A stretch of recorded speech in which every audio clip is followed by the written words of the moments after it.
चलिए मैम, हमारे भारतीय, अगर भारतीय परंपरा के अनुसार मैं बात करूं कि चलिए पढ़ाई तो ठीक है, लेकिन एक बच्ची की जब उम्र हो जाती है तो मम्मी पापा को शादी वाला भी देखना होता है। तो आपकी शादी का क्या रहा, मतलब कि आप पढ़ती रहीं जैसे आपने कहा अभी भी पढ़ रही हैं, तो वो थोड़ा सा बताएं।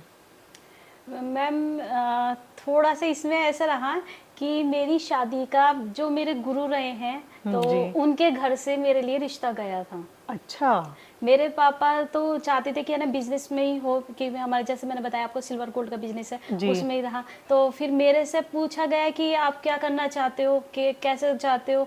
तो फिर हमारी मेरी जो ननिहाल है उसमें सारे के सारे ऑफिसर्स वगैरह हैं, जी सब बिल्कुल चीज़ें। बिल्कुल। तो वो कहते थे, अपनी चलाते थे, कहते कि नहीं कि है ना हम तो कोई ऑफिसर्स में देखेंगे, कुछ इसमें देखेंगे मेरे। जी, एक वो ये हो जाता है ना कि केवल ये कैरियर नहीं बना सकता हाँ है, जी। शौक तक ठीक है, हाँ और जी। क्योंकि वो भी संगीत में ही थे जी जी। या कला की तरफ थे कि ये म्यूजिक वाद्य यंत्र और ये सब चीजें थी। तो फिर है ना घर वालों में क्या है कि कैसा करना है, कि कहाँ करना चाहते हो, कैसे। तो इच्छा लड़कियों की पूछी गई वहाँ पे, तो मेरे से भी पूछा गया। तो मैंने कहा कि पापा आप कुछ भी कर लो, बस एक चीज़ देखना, जिस कला को आपने इतना सराहा है मेरी, और मैंने भी इसमें मेहनत करी है, वो बर्बाद ना हो। कि हो सकता है कि आज आप तो समझ रहे हो इस चीज़ के लिए, और लेकिन आगे मैं कहीं पर भी जाऊँ ना समझ पाए भी और कह दें कि तुम बंद कर दो ये संगीत।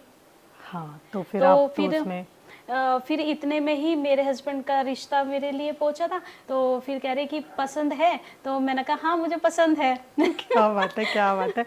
आपको संगीत पसंद था या हस्बैंड पसंद थे? मुझे संगीत पसंद था, कि वो मुझसे नहीं छोड़ना चाहती थी। तो फिर है ना कह रहे कि है ना पसंद है। फिर उन्होंने भी बोला कि भाई बता दो तुम्हें कैसे करना है, पसंद हो या नहीं हो। तो मैंने कहा कि वो मुझे नहीं पता, मुझे तो बस ये चाहिए कि मेरा संगीत ना मेरी छूटे। संगीत की कद्र हो और मुझे हाँ। इसमें आगे जाना है तो वहां पे ना हो। तो यहाँ आपको ये दिखाई दे रहा था कि आपकी